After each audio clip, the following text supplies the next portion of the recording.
वैसे ही अगर हम देखेंगे इस आईसी पे डीसी इन पिन पे 19 आ गया जी, एसी इन पे 2.2 वोल्ट के अप्रॉक्स हमारा यहाँ पे आ चुका है जी, एलडीओ का वोल्टेज जनरेट हो चुका है, एलडीओ पे जो भी वोल्टेज बना वीसीसी पिन पे आ चुका है हमारा।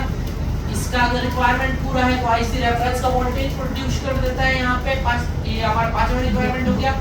और इसमें अगर इसका सारा रिक्वायरमेंट पूरा है तो यहाँ पे देखेंगे तो जो एलडीओ पे सप्लाई बन रहा था वही सप्लाई यहाँ पे भी हमारा आ जाएगा।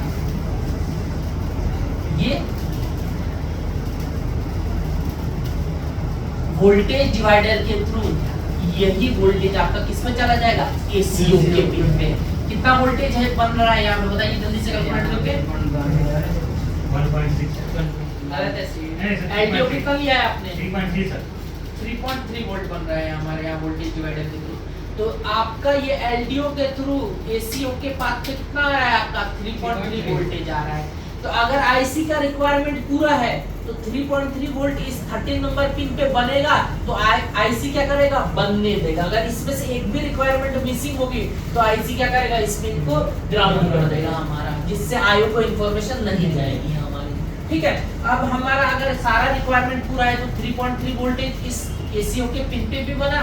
सर एक मिनट सर, एलडीओ पे कितना बन रहा था हमारा सर? अभी हमने क्या लिखा था 5.4 बन रहा था ना यहाँ पे, और 5 वोल्ट के अप्रॉक्स हम देखते हैं। अभी मान के चलते हैं 5.4 वोल्ट बन रहा है हमारे यहाँ पे। सर अभी तक हमेशा कंडीशनल होता है। हाँ, वो कंडीशनल मॉसफेट होता है, उसका रिक्वायरमेंट क्या होगा वो आपका स्कीमेटिक खुद बताएगा। सब हाँ, हर स्कीमेटिक में एसी फेट का रिक्वायरमेंट आपको जो पढ़ाया गया है वही है। आरपी फेट कंडीशनल मॉसफेट होता है, उसका गेट का रिक्वायरमेंट क्या है वो आपका स्कीमेटिक खुद बताएगा आपको। अब यहाँ पे अगर हम देखें तो 3.3 जो यहाँ पे बना है, यहाँ से एसी एवी इन बन के हमारे आईओ को भी चला जाएगा, और यही एसी एवी इन यहाँ से हमारा किस पे चला जा रहा है, इस एन चैनल मॉसफेट के गेट पे 3.3 वोल्ट हमारा बन जा रहा है। और ये जब 3.3 बना, ये क्या है, अडेप्टर लगाने के साथ ही बन गया है ना। जैसे यहाँ पे 3.3 बना, ये मॉसफेट क्या हो जाएगा हमारा, ऑन हो जाएगा। और ये मॉसफेट ऑन होगा तो ड्रेन सोर्स की कनेक्टिविटी बन के, कहने का मतलब 3 नंबर पिन हमारा डायरेक्ट ग्राउंड से कनेक्ट हो गया हमारा। और ये जो रजिस्टर PR71 है इसको ग्राउंड मिल गया। अगर इस PR71 वाले रजिस्टर को ग्राउंड मिल गया कनेक्टिविटी, तो ये हमारा बन जाएगा, ये रजिस्टर बन जाएगा हमारा R1, ये रजिस्टर बन जाएगा हमारा R2, और ये दोनों मिलके क्या बन गया, हमारे वोल्टेज डिवाइडर बन गए। कैलकुलेट कीजिए कितना है यहाँ पे, और वोल्टेज डिवाइडर के थ्रू इसके गेट पे आपका सप्लाई होगा कितना 1.67 हमारा 1.67 वोल्ट। याद रखिएगा ये जो 1.6 बन रहा है हमारा किसके हिसाब से बन रहा है, 18.4 के हिसाब से बन रहा है ना आपका। लेकिन अगर आपका एक बार अगर ये मॉसफेट ऑन हो चुका है तो एग्जैक्ट अगर कैलकुलेट करना होगा तो यहाँ पे 19 लेके आप यहाँ पे हमारे यहाँ गेट पे तो मिल गया ना 1.6 वोल्ट, तो 1.67 वोल्ट मिल गया। तो अब हमारा अब यहाँ पे क्या है 19 आ रहा है ना हमारा। अब जैसे ही गेट का रिक्वायरमेंट पूरा हुआ तो आउटपुट पे कितना मिलने लगेगा, अब यहाँ पे आपको 18.4 नहीं मिलेगा, यहाँ पे 19 वोल्ट, यहाँ पे कितना मिलने लगेगा 19 वोल्ट मिलने लगेगा। ठीक है, अब आपको क्या है 19 वोल्ट तो यहाँ पे मिल रहा है, लेकिन गेट का रिक्वायरमेंट भी तो चेंज हो जाएगा आपका। ठीक है, यहाँ पे गेट का रिक्वायरमेंट अभी इससे पहले आपने किसे 18.4 से किया था, मैंने समझाने के लिए आपको बताया था। अब आपको ये नहीं याद रखना है कि 1.67 आएगा हमारा। ठीक है, यहाँ पे 7 के अप्रॉक्स हमारा वोल्टेज आएगा। ठीक है, तो यहाँ पे आपका वोल्टेज ये इसमें पास कर दिया 1.7 वोल्ट बन रहा है। हाँ, जो भी है यहाँ से ये पास हो गया, ये आपका CLR हो गया यहाँ से, ये CLR है। और CLR का इंफॉर्मेशन किसको मिल गया, ये आईसी को मिला हमारा। ये इंफॉर्मेशन किसको मिल गया, आईसी को मिला यहाँ से। ये इनपुट हो गया, ये आउटपुट हो गया। यहाँ से आईसी को यहाँ पे इंफॉर्मेशन मिल रहा है। यहाँ पे ये हमारा क्या है, CLR है ये हमारा। और CLR के बाद यहाँ से ये आप कहाँ जा रहे हैं, पावर सोर्स, और पावर सोर्स से पूरे मदरबोर्ड पे आपका 19 वोल्ट डिस्ट्रीब्यूट हो जा रहा है। यहाँ पे यहीं पे हमने देखा है यही वोल्टेज यहाँ से कहाँ जा रहा है हमारा, स्टार्टिंग मॉस्फेट पे जा रहा है। यही यहाँ से 19 वोल्ट किस पे चला जाएगा हमारा, मेन मॉस्फेट।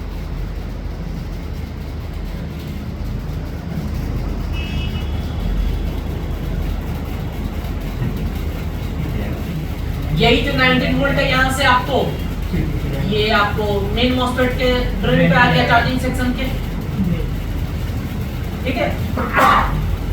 तो ये हमारा क्या हो गया, वोल्टेज सेक्शन हो गया। तो याद रखिएगा आप वोल्टेज सेक्शन में यहाँ पे क्या है, फर्स्ट मॉस्फेट जो एसी फेड था उसकी रिक्वायरमेंट मॉस्फेट खुद ही पूरा कर रहा था, लेकिन ये जो आरबी फेड है इसका रिक्वायरमेंट पूरा करने के लिए क्या है, आईसी का रिक्वायरमेंट पूरा होना चाहिए हमारा, ठीक है।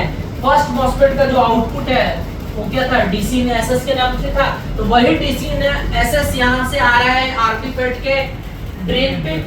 यही 19 वोल्ट कहाँ पे आ रहा है हमारा, आईसी की रिक्वायरमेंट भी पूरा कर रहा है। तो हमें पता है आईसी का रिक्वायरमेंट क्या है, पहला इनपुट हो गया इसका डीसी इन, दूसरा इनपुट वोल्टेज डिवाइडर के थ्रू एसी इन हो गया। इसके बाद ये आउटपुट क्या काम करता है, एलडीओ जनरेट करता है, और एलडीओ के पास पे भी एक रजिस्टर लगा के डीसी पिन पे सप्लाई बन रहा है। उसके बाद आईसी क्या जनरेट करता है हमारा, रेफरेंस का वोल्टेज जनरेट करता है, और ये सारा अगर रिक्वायरमेंट पूरा होता है तो आईसी पे क्या होता है आपका, ये एसी ओके पिन पे आपका सप्लाई बनता है हमारा। याद रखिएगा ये एसी ओके का जो पिन है यहाँ पे, कुछ आईसी में ये आपको क्या होता है, आईसी वोल्टेज जनरेट नहीं करता, लेकिन इस पाथ को कंट्रोल करने का काम आईसी जरूर करता है। जैसे इस स्कीमेटिक में अगर हम देखें तो इस एसी ओके पिन पे वोल्टेज कहां से बन रहा है, ये आपका एलडीओ के पाथ पे वोल्टेज डिवाइडर थ्रू लग के इस पे आपका 3.3 वोल्ट बन रहा है हमारा। यही 3.3 वोल्ट अगर आईसी का रिक्वायरमेंट पूरा है तो 3.3 वोल्ट इस 30 नंबर पिन पे भी बनेगा, और रिक्वायरमेंट पूरा होगा तो आईसी क्या करेगा, 3.3 बनने देगा। और यही 3.3 क्या है हमारा, एसी एबी इन बन के हमारे आईओ पे जा रहा है, और यही 3.3 वोल्टेज क्या काम कर रहा है, ये जो हमारा एन चैनल मॉस्फेट है इसको क्या काम कर रहा है, ऑन करने का काम कर रहा है यहाँ पे। और ये जब मॉस्फेट एन चैनल हमारा ऑन होता है तब ये आपका वोल्टेज डिवाइडर कंप्लीट होता है, और वोल्टेज डिवाइडर के थ्रू यहाँ पे ये जो हमारा क्या है, आरबी फेड का रिक्वायरमेंट पूरा होता है। और जब आरबी फेड का रिक्वायरमेंट पूरा होता है तो ये 19 से 19 ये क्या काम करता है, आउटपुट करने का काम करता है, ठीक है। तो ये हो गया यहाँ पे हमारा वोल्टेज सेक्शन का कॉन्सेप्ट हो गया।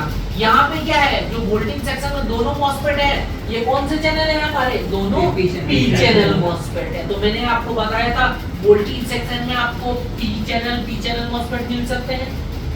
एक पी हो सकता है, दूसरा वाला एन हो सकता है, या पहला वाला एन हो सकता है, दूसरा वाला पी हो सकता है, या दोनों मॉस्फेट आपके एन चैनल हो सकते हैं, या एक डायोड एक मॉस्फेट का कॉन्सेप्ट मिल सकता है आपको। हो सकता है पहला वाला डायोड हो दूसरा एन चैनल हो, या पहला वाला एन चैनल हो दूसरा वाला डायोड हो, या ये भी हो सकता है कि पहला वाला डायोड हो दूसरा वाला पी चैनल, या तो पहला वाला पी चैनल दूसरा वाला डायोड।